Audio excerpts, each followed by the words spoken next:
all they pass like stranger them, but we all don't dare from there.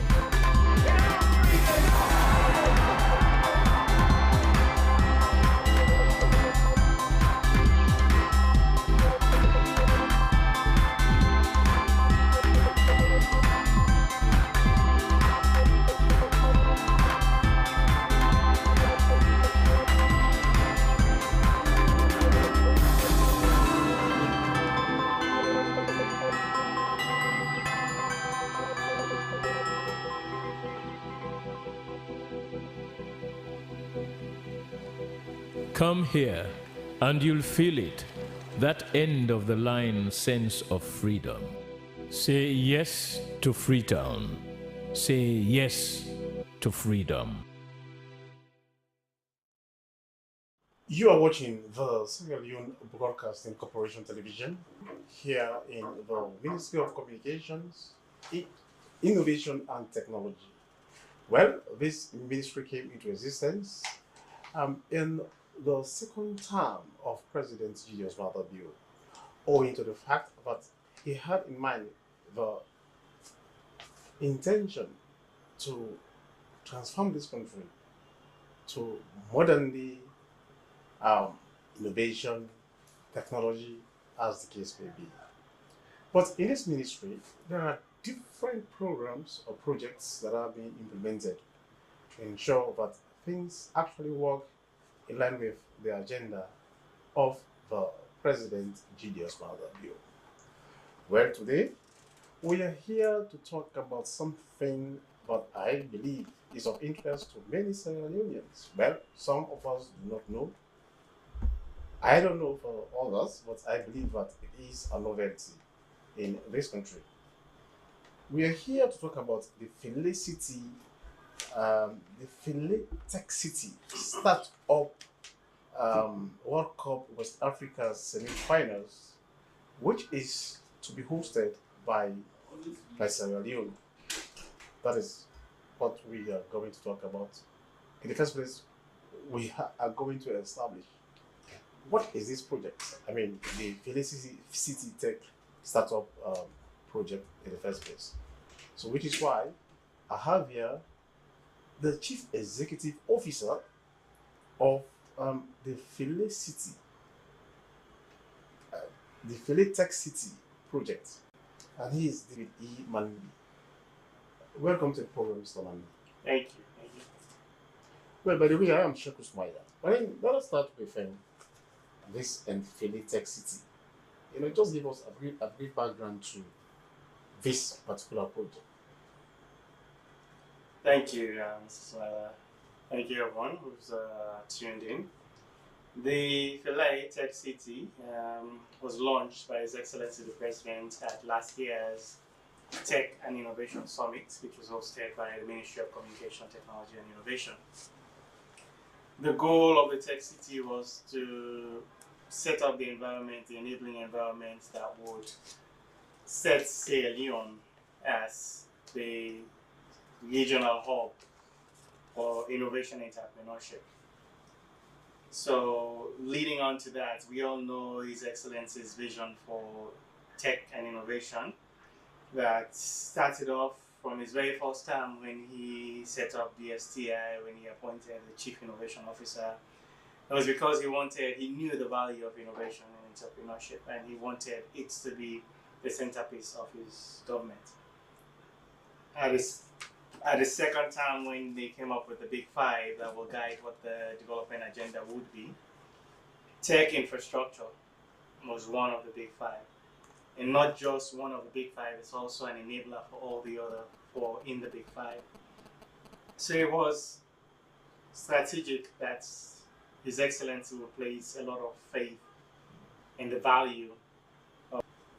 So the goal of the city was, the President believes that young people are the future. We know that we have a significant proportion of the population that are young people. His Excellency has promised the people of Sierra Leone that he'll provide 500,000 youth jobs in 5 years. The government is the biggest employer in the country, period. With tech innovation, entrepreneurship, we'll be able to create that atmosphere, but we'll be able to provide that employment for the young people. So there's a lot of young people with ideas. The government cannot employ everyone, but if we provide the infrastructure for them to have everything they need for their startups to grow from ideas to viable businesses where they're contributing to the economy, then we'll be able to count those as a significant benefit, and those startups will be able to employ more people, which will later on impact the economy more significantly. So it's about creating the enabling environment for young people to thrive by setting up a hub where everything will be there. So the infrastructure will be there, but also they'll have access to finance, they'll have business development support services, they'll have government support services for startups, everything within that ecosystem to make sure that they are viable members of the Sierra Leonean economic society. So now, Mr. Manley, talking about a city and at the same time talking about a hub, I mean a tech city, what comes to mind, to many is about the infrastructure.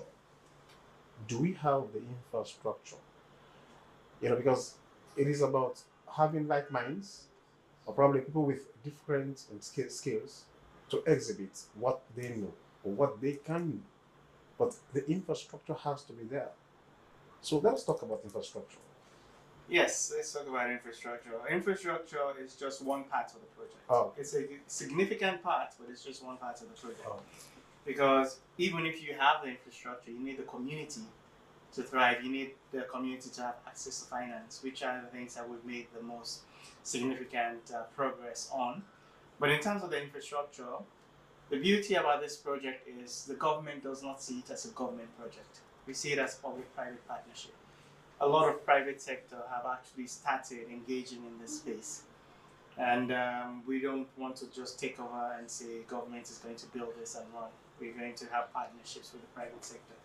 But in terms of infrastructure as well, government has invested in infrastructure that we already have. We have the national fiber backbone, which is in 14 out of 16 districts. That fiber is about 3 kilometers away from the tech city. The government is committed to drawing fiber to that city. We, as in the government, we've already procured the land. We already started the land clearing. All roads go towards the infrastructure development. We, as in government, have committed to building the road network. But for now, we need to do some feasibility studies that we have development partners that are supporting us to do. So once we have done those, then we'll go ahead and continue with the infrastructure build.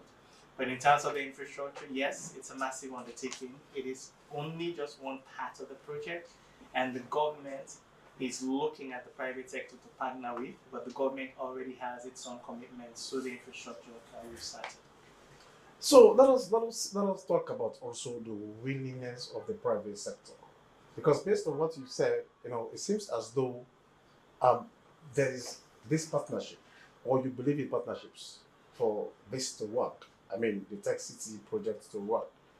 Are you seeing that willingness, from the private sector, specifically, in actually joining you to achieve this? Yes, we have seen a lot of input from the private sector, primarily because from inception, we engage the private sector. We've had multiple stakeholder engagements with the ecosystem that's in innovation entrepreneurship.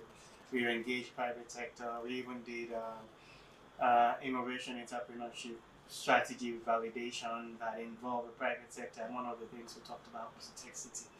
And because of those engagements from the minister, the ministry, and myself and my team, we've already secured commitments from some of the private sector players. Each of the MNOs have pledged to be able to do infrastructure development in there, ranging from schools, hospitals, data centers, assembly plants. They've all committed to doing it.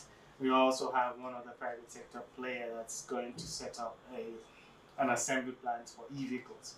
So these are the conversations that we've had, and we've seen the willingness with private sector. Obviously, they have concerns working with government, And that's our job and our role to make sure that those concerns are addressed to build on those partnerships. So now, Mr. Manley, how does this Tech City project resonate with, for example, the Big Five game changers and the National Development Plan? It's at the heart of the National Development Plan. As I mentioned, tech infrastructure is one of the Big Five. There is no more clear indication of the government's commitment to that than saying we're going to commit to a big city infrastructure that's a tech city. So it's at the heart of it.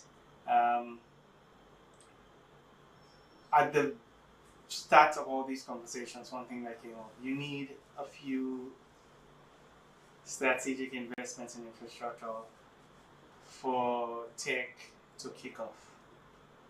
You need regular electricity with redundancies. The same with connectivity, strong, fast internet with redundancies. You need the buildings, you need the government support services. These are all things that are infrastructure related, and the government has a limited budget. We cannot provide all of these services, all this infrastructure across the country at the same time right now.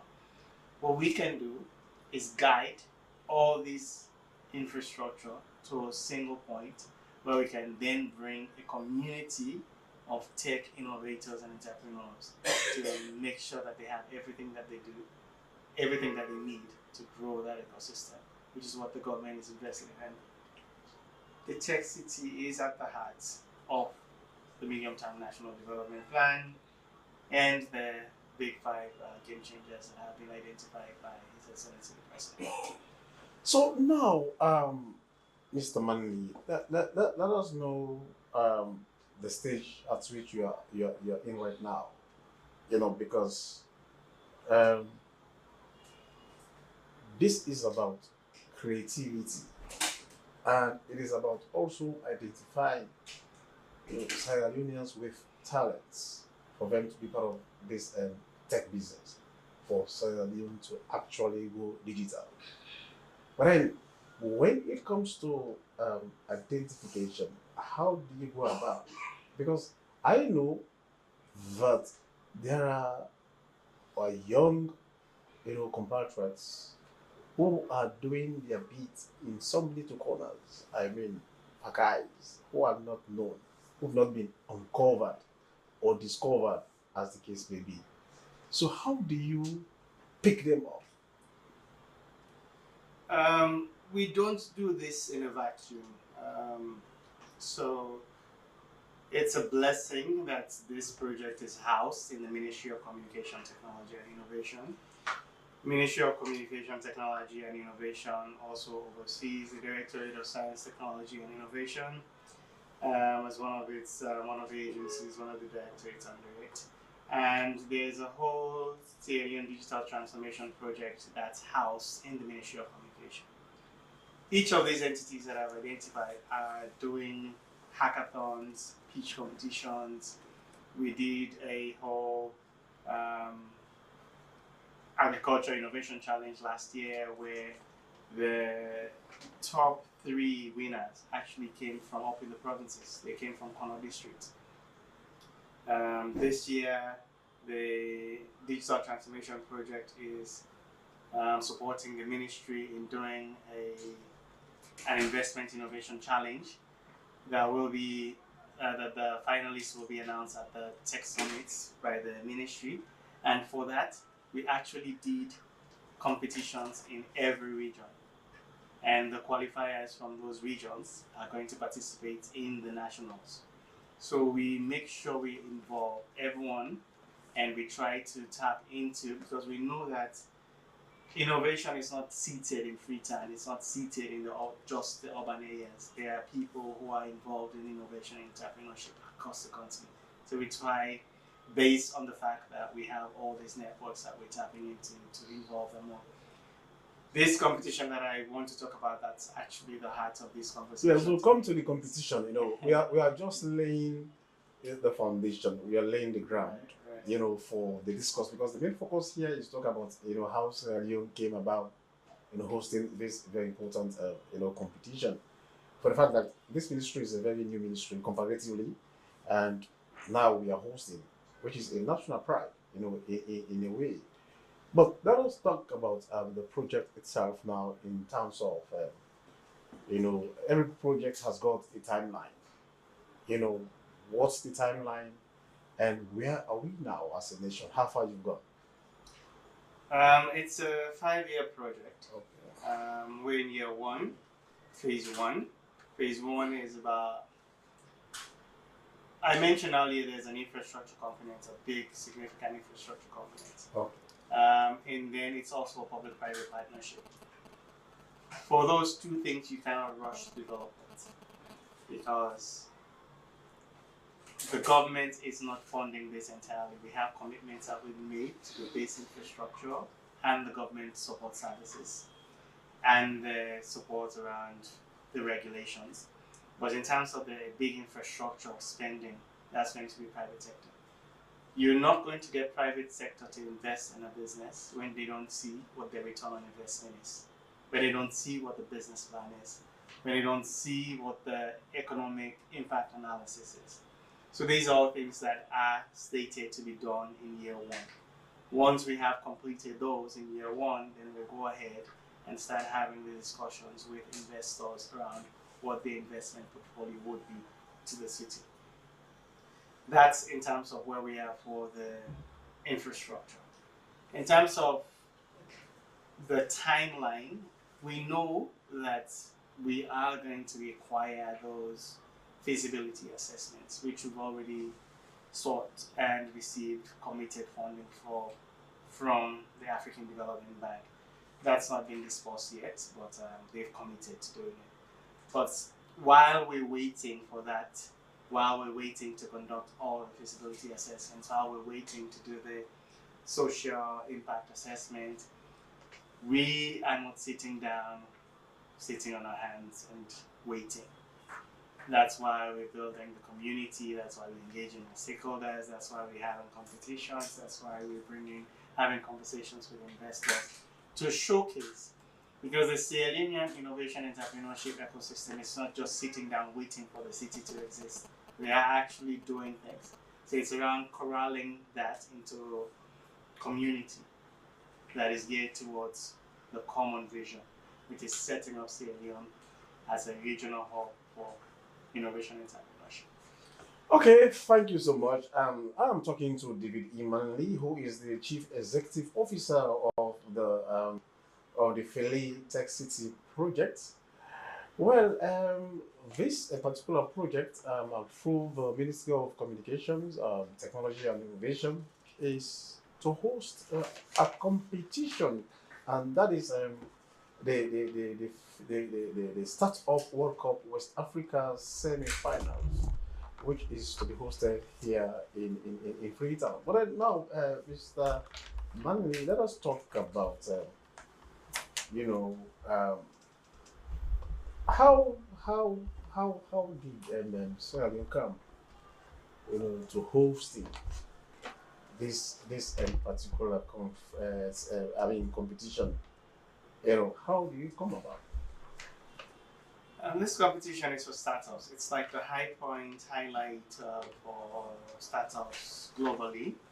That's the place where they have the biggest investors sitting down, making deals, investing in startups. And that's where startups go to see what the competition is and what the environment is generally.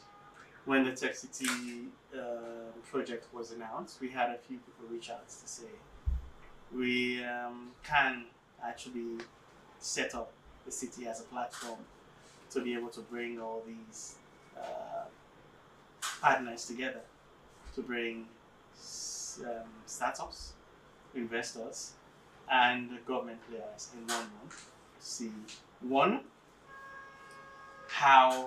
what is the state of our ecosystem, two, what's our vision for the startup ecosystem in Sierra Leone, and three, just the general exposure to say Sierra Leone is here and we're ready to do business within innovation and technology. So that was reach out. And it fits into everything that we're doing in terms of what our project vision is and in terms of what His Excellency the President has tasked us to do. So it was only a natural fix that we could just go ahead and do this competition.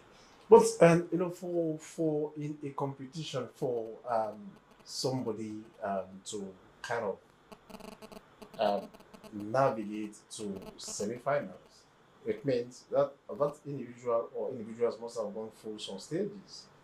So how do we come to this? Now we are talking about the semi-finals. So let us know.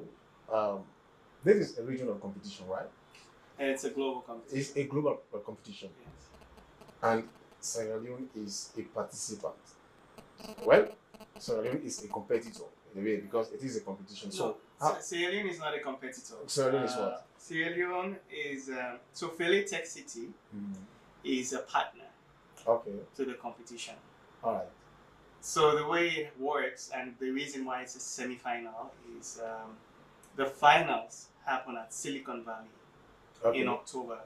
That's when one startup from across the world will win $1 million. Wow. Yes. But to get to the finals at Silicon Valley, you have to have participated and won a regional competition. The regional. Yes. And this one is It's regional. So and Sierra Leone is hosting. Yes. Okay. So winners, in this competition will have to go to Silicon Valley. A winner, yes. A winner. Yes. And that person has to take home $1 million United States dollars. The person who wins the competition here on Friday gets to go to Silicon Valley to represent West Africa. And if he or she wins. And if he or she wins, they win $1 million. At least $1 million, because it's $1 million in investments, but there are going to be other investment parties there as well who may come on board some other investment opportunities. So what are the skills?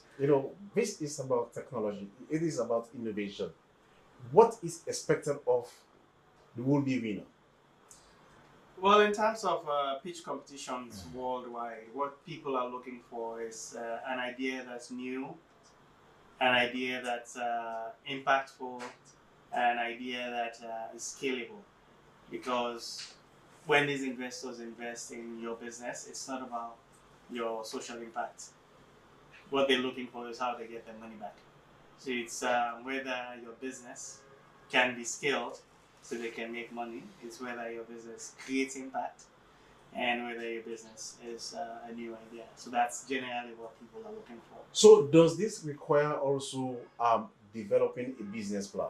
Yes. Okay. And what about also exhibiting what you can do? Yes. So by way of probably, creativity, innovation. I've seen some of your competitions. You see some robotic kind of stuff from some young unions. What really do we expect to see? So we had 200 different startups apply for this from across West Africa, including Sierra Leone. 200. Out of the 200, we shortlisted 30. 15 companies from Sierra Leone and 15 companies from across West Africa. Okay. All of those have presented their pitch decks, which is their idea and what they think they're going to pitch. After the shortlisting, the 30 companies that were identified, the Sierra Leonean companies, we linked them up with 3 business development support services. They trained them. How do you pitch? How do you do your elevator pitch when you meet the investors? What's your investment plan? How you do your business plan? They were taught all these things leading up to this competition. So at the competition, it's just about them pitching. Okay. But there are different activities that are going on. The investors will be there. So you may have, as a startup, the opportunity to meet an investor who is interested in your idea.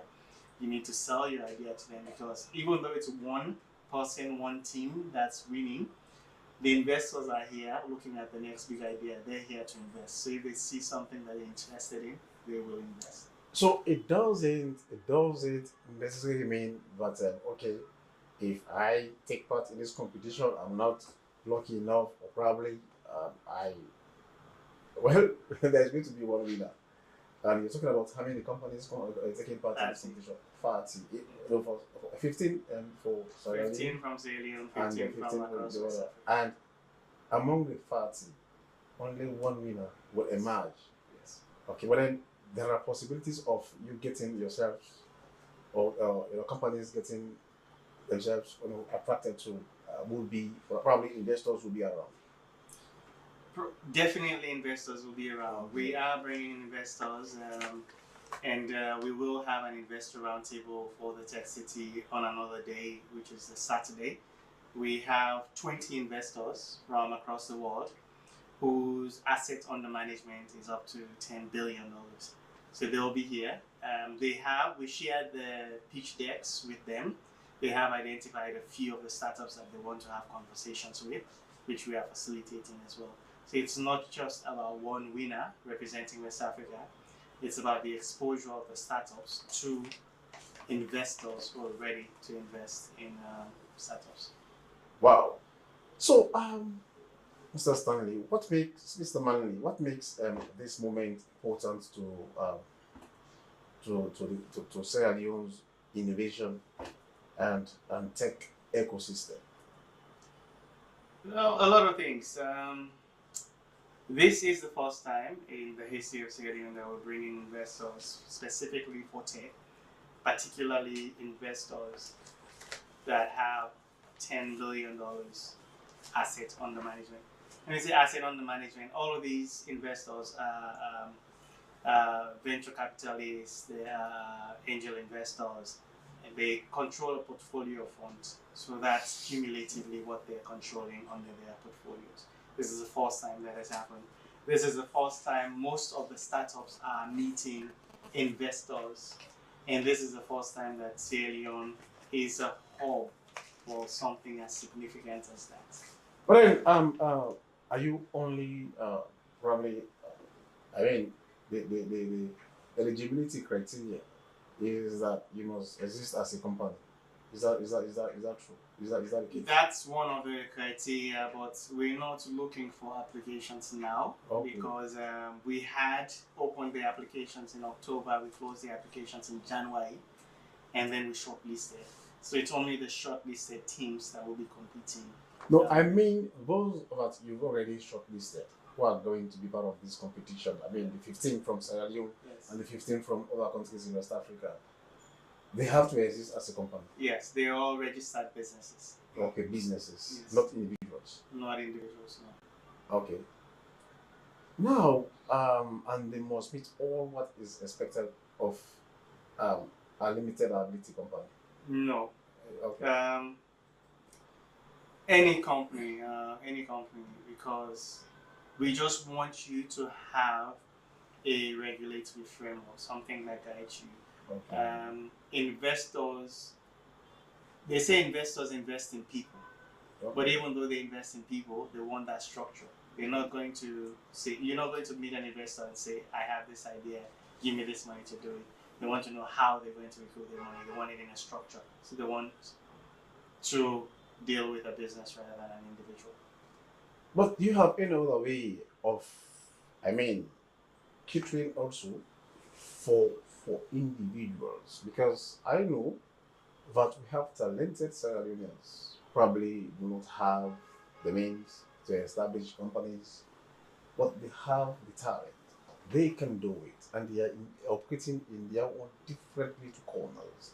Is there a project that also caters for that category? This project caters for them. It's just that this competition does not cater for them.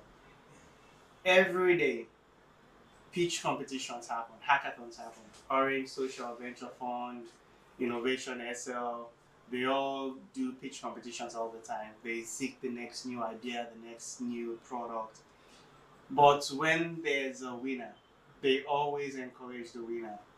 Set up a business, open up an account. Because that's one way to help grow your business. If you're just doing it by yourself, there's no accountability in how your investment comes in. You don't know how you're building up the business. You don't go according to business plan. But if you have a business, which they would advise any winner of any pitch competition. It's better you have a business. It's better you have a bank account, because it's better. That's the way you will be able to attract investors. It must be formal in a way. Business. It must be formal. Now, take us through the event itself. Sierra Leone is hosting this semi-finals. 40 countries. 40 companies are going to be part of it. Sierra Leone 15 and the 15 for the rest of West Africa. So take us through, the event. Venue, who are expected to be there, how it's how it's going to happen, and then probably what are the expected outcomes, as the case may be. So the event is happening on Friday, this Friday, 11th of April at Laguna. It's going to go on all day, because we're going to have all 30 teams pitch for 3 minutes each. We're going to break that up with panel discussions and roundtables on investment, on how to build your businesses from people who've already done it. The 20 investors that are coming will be the judges for the competition. We'll do it in 3 blocks of 10. Once we're done with that competition, we'll have 3 winners, 1 from each of the blocks of 10. And then we'll have the 3 teams do another pitch of 2 minutes each, and then the winner will be announced. That's the competition. Then the next day is when we're having a closed door roundtable, investor roundtable, the investors and the Tech City leadership, together with the ministry leadership, around curating the investments for the Tech City itself. So among the 20 judges, no Sierra Leone. There are 2 Sierra Leoneans, but they're not residents in Sierra Leone. Okay. Yes. Is that, to ensure fair play? It led to that, but primarily it was around how we bring the investors on board. Once we have identified Sierra Leonean investors in the tech ecosystem, we will definitely bring them along for the next competition. All right, okay. Thank you so much. He is David Manley. He is the Chief Executive Officer of the Philae Tech City project. As Sierra Leone will be hosting the Philae Tech City Startup World Cup West African semi-final in Sierra Leone, and according to him, you have him. The event itself will start on Friday, and then, $1 million at stake here. Wow! If his union can bag that one, it will be a great thing, because it will be benefits to this country, and that's exactly what the Ministry of Communications, Innovation and Technology is going to do as part of the several projects under this particular ministry. So thank you so much, Mr. Manley, for talking to us. Thank you very much. All right, thank you. Yes, and then you'll be watching a special interview with the Chief Executive Officer of the Philae Tech City project, as he was talking to us about the Startup World Cup and West African semi-finals, which is going to be hosted by the Ministry of Communication, Innovation and Technology. And you're still watching the Sierra Leone Broadcasting Corporation television. And I am Sheku Smaila. Goodbye and keep watching.